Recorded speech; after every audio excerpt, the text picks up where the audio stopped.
উকনি ৰচোন ৰ তই ইমান মূৰটো খজুৱাই খজুৱাই ক'ৰ পৰা আহিলি কিনো কম বাইদেউ অমিয়া খুৰীহঁতৰ ঘৰলৈ গৈছিলো সকাম মাতিবৰ কাৰণে আৰু আপোনালোকে চোন জানেই অমিয়া খুৰীৰ কথা কিমান বছৰ যে গাই ধোৱা নাই আৰু গা নোধোৱাৰ কাৰণে চুলিত একেবাৰে উকনিয়ে ভৰি ভৰি গৈছেগৈ সেই তেখেতৰ ঘৰলৈ গ'লে মূৰত উকনি লাগিবই আৰু মোৰ সেইকাৰণে মূৰটো ইমানে খজুৱাই আছে নহয় এতিয়া গৈ ভালকে মূৰটো চফা কৰিব লাগিব ঘৰত সেইটো কথা মানে আচৰিত লাগে দেই মানুহজনীক দেখিলে মূৰত ইমানকে উকনি আছে আৰু ওচৰলৈ যাবই নোৱাৰি ইমানে গাটো গোন্ধায় তথাপিতো মানুহজনী কেনেকে যে আছে ভগৱানেহে জানে এই অমিয়া খুৰীৰ দেখোন হাঁহ সম্পত্তি টকা পইচাৰ একো অভাৱে নাই তথাপিতো মানুহজনী কিয় এনেকে থাকে নাজানো আৰু দেই মোৰ মূৰত বহুত উকনি আছে যদিও মোৰ অলপো বেয়া নালাগে ভালহে লাগে কিন্তু কিছুমান মানুহে মোক ৰাস্তা ঘাটে দেখিলেই কয় অমিয়া খুৰী আপুনি গা ধুব আৰু অকমান চফাকে থাকিব মূৰৰ উকনিবোৰ অতৰাব বেমাৰ হ'ব বুলি কয় কিন্তু সিহঁতি নাজানে যে মই অকলশৰীয়া সদায় অকলে অকলে থাকিব লাগে কিন্তু এই মূৰৰ উকনিবোৰ দেখিয়ে মোৰ কিবা এটা মনটো ভাল লাগি থাকে কোনোবা যেন মোৰ লগত আছে তেনেকুৱা লাগে মই কেতিয়াও মোৰ মূৰৰ উকনিবোৰ অতৰাই নেপেলাওঁ আৰু কেতিয়াও গা নোধোঁ যদি মোৰ মূৰৰ উকনিবোৰ আঁতৰি যায় তেতিয়াহ'লে মই আকৌ অকলশৰীয়া হৈ যাম বহুত দুখ লাগিব তেতিয়া গোটেই গাঁওখনতে বিহুৰ চান্দা বিচাৰি বিচাৰি মাত্ৰ আমি 30,000 টকাহে পাইছো এতিয়া এই 30,000 টকাৰে কেনেকে এখন বিহু পাতিব পাৰিম মোৰ কিন্তু ডাঙৰ চিন্তাহে হৈছে চিন্তা নকৰিবি বিহুখন আমি ধুনীয়াকে পাতিব পাৰিম চান্দা বিচাৰিবলৈ গাঁৱত এতিয়াও দুঘৰ তিনিঘৰ মানুহ আছে সিহঁতৰ পৰা যদি অকমান বেছি বেছি পইচা আমি বিচাৰো তেতিয়া আমি ধুনীয়াকে বিহুখন পাৰ কৰিব পাৰিম জাননে এইটো হৈছে আমাৰ গাঁৱৰ অমিয়া খুৰীৰ ঘৰ ল'ৰা ছোৱালী একো নাই সেইকাৰণে বহুত টকা পইচা আছে আমি যদি এতিয়া বিহুৰ কাৰণে চান্দা বিচাৰি অকমান সৰহকে পইচা বিচাৰো আমাক নিশ্চয় দিব অমিয়া খুৰী আমি বিহুৰ চান্দা বিচাৰি আহিছো ভিতৰত আছে যদি অকমান বাহিৰলৈ ওলাই আহক এইটো খালে তহঁতৰ অকমান গাত শক্তি হ'ব ওলাই আহক বাহিৰত কোন আহিছে জানো ইমানকে চিঞৰি আছে নিশ্চয় পইচা বিচাৰি আহিছে গাঁৱৰ কোনো মানুহে মোক দেখিবই নোৱাৰে ঘিং কৰে কিন্তু পইচাৰ বিপদ হলে মোৰ ঘৰলৈ দৌৰি দৌৰি আহে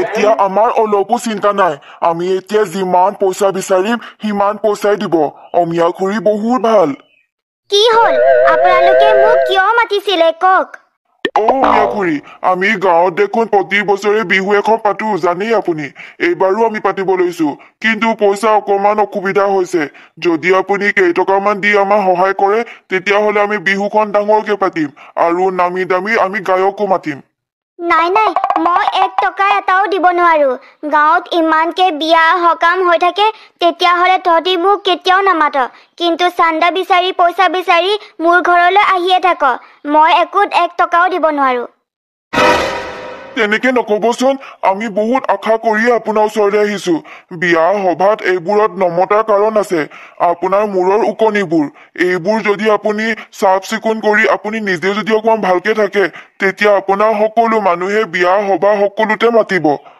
মোৰ মূৰত থকা উকনিবোৰৰ কথা একো বেয়াকে নকবি মই সহ্য কৰিব নোৱাৰো তহঁতক টকা পইচা মই কেতিয়াও নিদো কিন্তু তহঁতক খালী হাতেৰে মোৰ ইয়াৰ পৰা পঠিয়াবলৈ মন নাই যোৱা সেইকাৰণে মোৰ মূৰৰ উকনিকে অলপমান দি দিম বজাৰত পাৰিলে বিক্ৰী কৰিবি আৰু বহুত পইচা পাবি এইয়া ল উকনি এইয়া তয়ো ল উকনি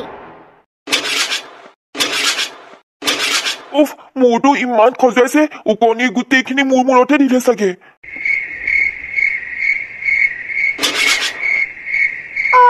আপোনাৰ আকৌ কি হ'ল চুলিখিনি ইমানে ফনিয়াইছে যে এতিয়া ইমান ৰাতি কৰবালৈ যাব নেকি আপুনি নাযাওঁ কতো মই নাযাওঁ উকনি মোৰ মূৰত উকনিয়ে লম্ভিছে সেইকাৰণে মই ফণিখনেৰে ফনিয়াই আছো আপুনি মানে ক'ব বিচাৰিছে যে মোৰ পৰা উকনি আপোনাৰ মূৰলৈ গ'ল কিন্তু মইছো সদায় চুলিখিনি ভালকে ধুওঁ মোৰ মূৰত এটাও উকনিয়ে নাই আপোনাৰ মূৰতনো ক'ৰ পৰা ইমান উকনি হৈছে নকবা আৰু বিহুৰ চান্দা বিচাৰি বিচাৰি শেষত আমি অমিয়া খুৰী ঘৰলৈ গৈছিলো বিহুৰ চান্দা অকমান বেছিকে খুজিম আৰু বেছিকে দিব বুলি কিন্তু আমি যি আশাৰে গৈছিলো সেই আশাটো পূৰ নহলে কিন্তু মূৰত যিমান উকনি আছিল নিজৰ আমাৰ মূৰতহে দি পঠিয়ালে বৰ বেয়া মানুহ দেই এই অমিয়া খুৰীজনী আজিকালি অলপমান বেছি হৈছে ইমানবোৰ হাঁহ সম্পত্তি টকা পইচা আছে তথাপিতো মানুহজনীয়ে ভালকে চাফ চিকুণকে নাথাকে মূৰত এহোপামান উকনি লৈ কেনেকে যে থাকে ভগৱানেহে জানে বিহুৰ চান্দা নিদিলে নাই কিন্তু নিজৰ মূৰৰ উকনিবোৰ বেলেগ মানুহৰ গাত দি দিয়ে নেকি ইমান বেয়া মানুহ আজিলৈকে দেখা নাই মই তাকেইতো ঐ উকনি তহঁতি অলপো চিন্তা নকৰিবি মই তহঁতি সদায় খাই থাকিব পৰাকৈ সকলো বস্তুৱে যোগান ধৰিম যোৱাকালি ইমান ডাঙৰ লেগ পিচটো তহঁতি খাই শেষ কৰি দিলি আজি এইবোৰ মেগী বনাই দিছো এইবোৰ খা সকলোৱে মিলি ভালকে খা হে ভগৱান এই মানুহজনীৰ মগজু বিকৃতি হৈছে নেকি কেনেধৰণৰ কথা কৈছে মানুহে মূৰৰ পৰা উকনি যাব কাৰণে কি কি যে নলগাই মূৰত কিন্তু এই মানুহজনীয়ে মূৰত উকনি আৰু জন্ম দিব কাৰণে খোৱা বস্তুহে দিছে C C C C C তাকেহে মানুহজনীৰ কথাবোৰ শুনি মই কিন্তু আচৰিতহে হৈছো এনেকুৱা মানুহ এইখন পৃথিৱীত থকাতকৈ নথকাই ভাল হে ভগৱান এই মানুহজনীক তোমালোকৰ ওচৰলৈ সোনকালে লৈ যোৱা যদি এনেধৰণৰ মানুহ এইখন পৃথিৱীত আৰু জন্ম হয় তেতিয়াহ'লে এইখন পৃথিৱীত মানুহৰ সলনি উকনিয়েহে ৰাজত্ব কৰিব প্ৰণাম যমৰাজ দেৱতা প্ৰণাম চিত্ৰগুপ্ত কোৱা কি কামত আহিবলগীয়া হ'ল মহাৰাজ আমি পৃথিৱীৰ পৰা এগৰাকী মহিলাক সোনকালে ইয়ালৈ আনিব লাগিব কাৰণ সেইগৰাকী মহিলাই পৃথিৱীত মানুহৰ সলনি উকনিৰ দেশ এখন বনাবলৈহে বিচাৰি আছে হবলা কি কৈছা ভালকে কোৱা মই বুজি পোৱা নাই মানে মহাৰাজ পৃথিৱীত এগৰাকী মহিলাই বহুত আচৰিত ধৰণৰ কাম কৰিছে মূৰত কেৱল উকনিক জন্ম দিছে আৰু আমি সকলোৱে জানো উকনি হৈছে এটা ডাঙৰ ৰাক্ষস ই মানুহৰ তেজ খায় আৰু সেই মহিলাগৰাকী ঘৰলৈ যোন মানুহ যায় সকলোকে নিজৰ মূৰৰ উকনিবোৰ দি দিয়ে যাৰ কাৰণে গাঁৱৰ মানুহ চহৰৰ মানুহ গোটেই সমাজখন বহুত চিন্তিত পৰিছে হয় নেকি তেনেহলে পলম কৰি লাভ নাই তুমি এতিয়াই যোৱা পৃথিৱীলৈ আৰু সেই মহিলাগৰাকী এতিয়াই ইয়ালৈ লৈ আনা নহলে গোটেই পৃথিৱীখন উকনি উকনি কৰি পেলাব ঠিক আছে মহাৰাজ মই এতিয়াই সেই মহিলাগৰাকী লৈ আনো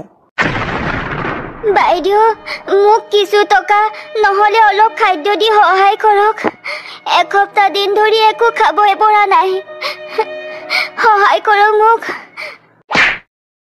তহঁত সকলোৰে হৈছে কি কেৱল মোৰ ঘৰলৈ আহি পইচা বিচাৰি থাক মোৰ বহুত পইচা আছে বহুত হাঁহ সম্পত্তি আছে কিন্তু মই তহঁতৰ নিচিনা মানুহৰ কেতিয়াও নিদো কেতিয়াও সহায় নকৰো মই কেৱল মোৰ নিজৰ মূৰৰ উকনিবোৰকহে ভালকে খুৱাই বুৱাই ডাঙৰ দীঘল কৰিম তহঁতক মই একো সহায় নকৰো আপুনি মোক গালি সপনি পাৰি খেদি দিয়া হলেও মই গুচি গলোহেঁতেন কিন্তু আপুনি মোক অপমান কৰিলে মোক আপুনি মাৰিলে আপোনাৰ যেতিয়া মৃত্যু হ'ব তেতিয়া ভগৱানেও আপোনাক ডাঙৰ শাস্তি দিব চাই থাকিব ডাঙৰ শাস্তি দিব মোৰ কেতিয়াও মৃত্যু নহয় মই অমৰ হয় মোক যদি আকাশৰ পৰা যমৰাজ দেৱতা আহি লৈ যাব বিচাৰে তেতিয়া হলেও মই কেতিয়াও নাযাওঁ মই এটা কথা মন দি শুন মই যেতিয়ালৈকে জীয়াই থাকিম তেতিয়ালৈকে এইখন পৃথিৱীত মানুহৰ সলনি মোৰ মূৰৰ উকনিবোৰকহে মই ৰাজত্ব কৰিবলৈ শিকাম সেইকাৰণে মোৰ যিমান টকা পইচা আছে সেইবোৰেৰে মই মোৰ মূৰৰ উকনিবোৰক ভালকে খুৱাই বুৱাই ডাঙৰ দীঘল কৰিব লাগিব তাৰ পিছতহে মই মৃত্যুক সাৱটি ল'ম খা মোৰ উকনি মই জীয়াই থকালৈকে তহঁতি ভাল ভাল বস্তু খাই বৈ ডাঙৰ দীঘল হৈ ল কাৰণ কিছুদিনৰ পিছত এইখন পৃথিৱীত তহঁতি ৰাজত্ব কৰিব লাগিব তুমি কোন ঘৰত এনেকে যে সোমাই আহিছা মানুহ থাকিলে ঘৰত এনেকে মনে মনে সোমাই আহিব যে নালাগে সেইটো কথা নাজানা নেকি ওলাই যোৱা বাহিৰলৈ ওলাই যোৱা মোক যমৰাজ দেৱতাই আকাশৰ পৰা পঠিয়াইছে আপোনাক নিবলৈ মানে আপুনি ভাবি লওক যে আপোনাৰ মৃত্যু আজিয়ে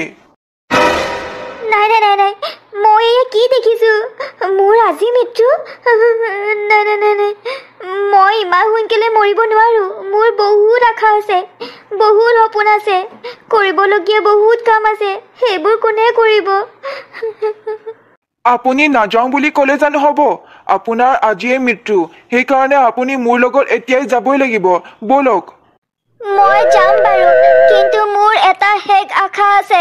সেই আশাটো পূৰ কৰিবলৈ আপুনি দিব নেকি? কওক আপোনাৰ কি শেষ আশা? মই তেতিয়া মৃত্যু হ'ম যেতিয়া মোক নিবলৈ যমৰাজ দেৱতা মোৰ ঘৰলৈ আহিব। মই তেতিয়াহে যমৰাজ দেৱতাৰ লগতে যাম। মই আপোনাৰ লগত নাযাওঁ, আৰু এয়াই হৈছে মোৰ শেষ আশা। কি তুমি এয়া কি কথা কৈছা? মহিলাগৰাকীক মই আনিবলৈ গ'লেহে মৃত্যু হ'ব? এয়া কি কথা? মহাৰাজ, মৃত্যুৰ আগমুহূৰ্তলৈকে সকলো প্ৰাণীৰে শেষ আশা থাকে, আৰু সেই মহিলাগৰাকীৰ এয়াই হৈছে শেষ আশা। আপুনি যাবই লাগিব পৃথিৱীলৈ। যদি আপুনি মহিলাগৰাকীক আনিবলৈ পৃথিৱীলৈ নাযায়, তেতিয়াহ'লে মহিলাগৰাকী কিন্তু পৃথিৱীখন একেবাৰে বেলেগ কৰি পেলাব। যমৰাজ দেৱতাই মোকনো কেনেকে পৃথিৱীৰ পৰা লৈ যায় ময়ো চাই লওঁ। আপুনি মাতিছিল বাবে মই সকলো কাম এৰি আপোনাক নিবলৈ আহিছো। বলক, এতিয়াই বলক সোনকালে।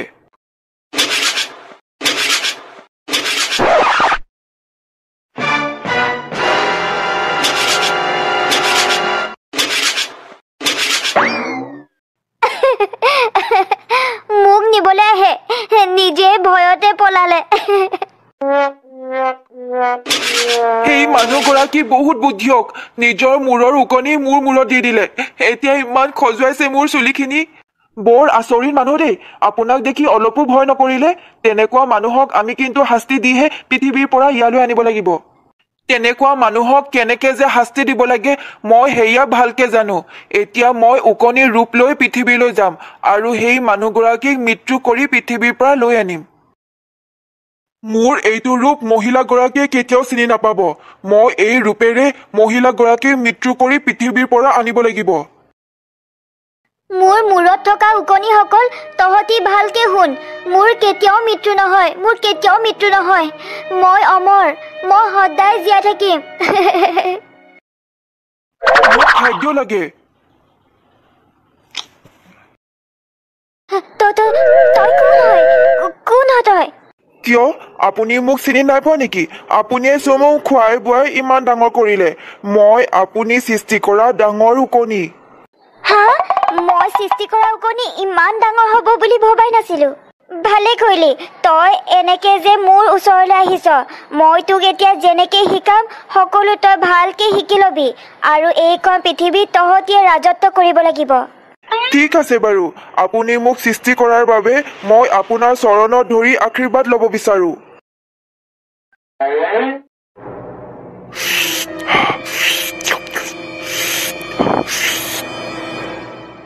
তই এয়া কি কৰি আছ? কি কৰি আছ? মোৰ গাটো একেবাৰে দুৰ্বল দুৰ্বল লাগি গৈছেগৈ। তই এয়া কি কৰিলি? মই এতিয়া উঠিবই নোৱাৰো, গাত অলপো শক্তিয়ে নাই। কি কৰিলি তই মোক? মই আপোনাৰ শৰীৰৰ পৰা আপোনাৰ যিমান তেজ আছিলে সকলোবোৰ শুহি খাই পেলালো। এতিয়া আপুনি কোনো কামৰ নহয়, সেইকাৰণে এতিয়া আপুনি মোৰ লগত যাবই লাগিব। মই হৈছো যমৰাজ দেৱতা। এতিয়া আপোনাৰ মৃত্যুৱে শেষ যাত্ৰা। বলক মোৰ লগত।